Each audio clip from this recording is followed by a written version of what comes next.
Courting. The grain-filled flatlands of Extremadura are home to a large portion of the world's great bustards. This bird holds the world record for heaviest flying animal. Males, who are much larger than females, can reach up to 1 meter high and come close to weighing 20 kilograms. In the spring, these huge males strut about in front of their rivals, imposing their hierarchical standing and their corresponding reproductive rights. Still, in order to mate, they must attract the females that are spread out over vast expanses of territory. In order to do so, they arrange themselves in specific areas with special characteristics known as leks. These protected areas are free of predators and human interference and are visible from great distances on the flatlands. Frequently, groups of males form so as to more effectively attract females. Like the majority of steppe birds, great bustards present cryptic coloring that keeps them camouflaged in their environment. Still, when males want to be seen, they are able to change into attention-grabbing white balls that stand out like floodlights on the grassy flats. The male great bustard twists his wings and tail, revealing the white feathers that are normally covered by others of a drab brown color.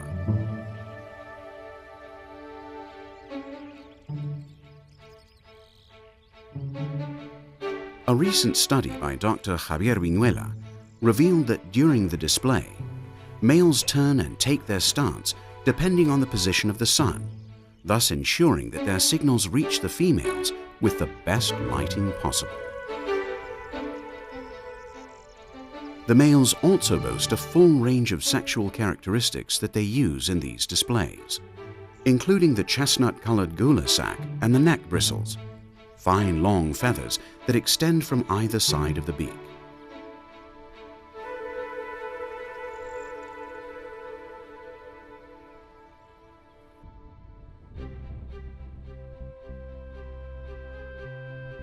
Dr. Sebastián Hidalgo de Trucios and his collaborators have studied the great bustards in Extremadura for nearly 2 decades. Although it might be said that males work together to attract females to the leks, once the females arrive, it is clear that the males are nothing more than dedicated adversaries competing to reproduce. The spectacular displays and competitive rivalry require significant amounts of energy and the taking of important risks that not all males are prepared or able to assume. Putting on an impressive display can make them even easier for predators to spot.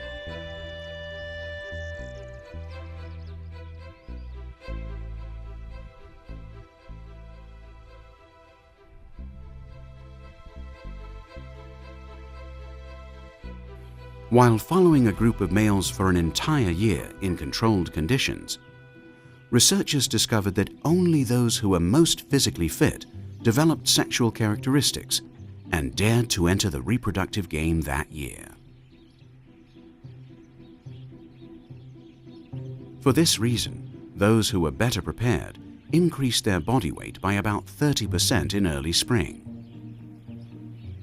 They then began to molt and to behave like males seeking to reproduce. After taking measurements of some of these sexual structures, the group observed that the size of the gular sac was directly related to the male's physical condition and dominance, while the length of the neck bristles corresponded to its age. These characteristics say much about the bird's rank to both rivals and females. In keeping with the unspoken rules of the mating system, all male great bustards who display in the center ring must first pass a preliminary aptitude test. But there is yet another test to come, winning over females who are free to choose from a variety of suitors. Once the choice has been made, the female retires once more to one of the many hidden corners on the plains, where she will raise this year's chicks on her own.